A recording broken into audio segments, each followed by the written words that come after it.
کہ کیا عورت جو ہے وہ امامت کرا سکتی ہیں یا نہیں کرا سکتی۔ حضرت عائشہ رضی اللہ تعالیٰ عنہ سے ثابت ہے کہ انہوں نے امامت کرائی ہے، لیکن وہ پوری زندگی میں ایک مرتبہ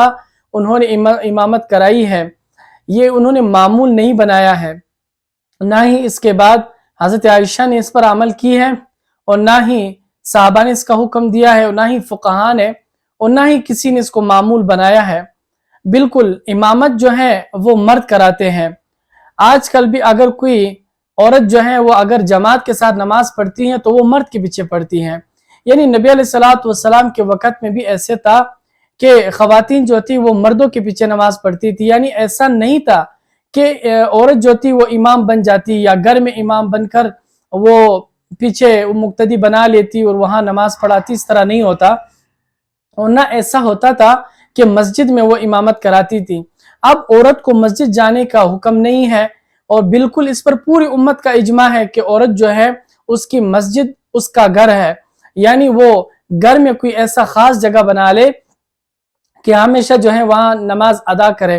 اور اگر کوئی سے بھی جگہ ہو مسئلہ نہیں ہے، لیکن ایک جگہ نماز کے لیے مقرر کرنا یہ بہت بہتر ہے عورت کے لیے کہ وہ اس کی مسجد ہو اور وہاں وہ نماز ادا کرے، وہ اس کی عبادت کی جگہ ہو، تو یہ بہتر طریقہ ہے۔ اسی طرح عورت جو ہے وہ امام نہیں بن سکتی،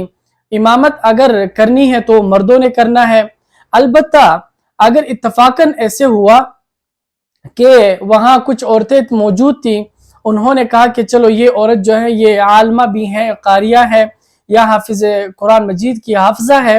تو وہ امامت کراتی ہے۔ البتہ اگر انہوں نے امامت کرا دی تو ان کی نماز ہو گئی، یہ نہیں کہ اب ان کی نماز نہیں ہوئی، لیکن اس کو معمول بنانا اور ہر روز جماعت کا جو معمول ہے وہ بنا کر جماعتیں پڑھانا یہ بالکل عورت کی شان نشان نہیں ہے، اور نہ عورت کے لیے جائز ہے۔ اب دیکھیے دین جو ہے وہ حضور صلی اللہ علیہ وسلم نے پورا بتا دیا، اب یہ دین عورت مرد جو بھی ہے اپنی مرضی کے مطابق کوئی بھی نہیں کر سکتا، یہ شریعت کے مطابق ہی کرے گا، جس طرح شریعت کا حکم ہے ویسے ہی دین ہم نے فالو کرنا ہے اور اسی پر ہی چلنا ہے۔ یہ نہیں ہوگا کہ دیکھیں عورت جو ہے وہ حافظہ ہے، عالمہ ہے، یا وہ قاریہ ہے اور اس کی قرات بہت اچھی ہے،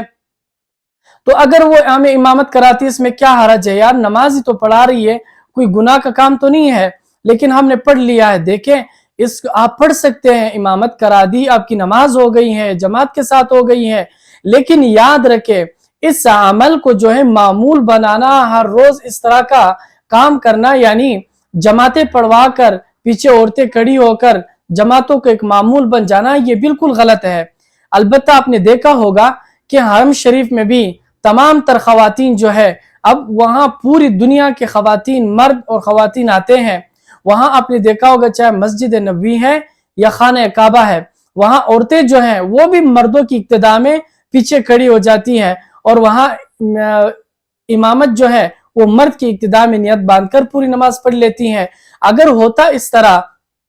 تو آج جو ہے مسجد نبوی میں کثیر تعداد میں ہر روز خواتین موجود ہوتی ہیں، تو وہاں پھر عورتوں کا الگ جماعت ہوتا اور مردوں کا الگ ہوتا، لیکن پورے امت کا اس پر اجماع ہے، اتفاق ہے کہ عورت جو ہے وہ مرد کے پیچھے نماز پڑھ سکتی ہیں، خود امامت نہیں کرا سکتی۔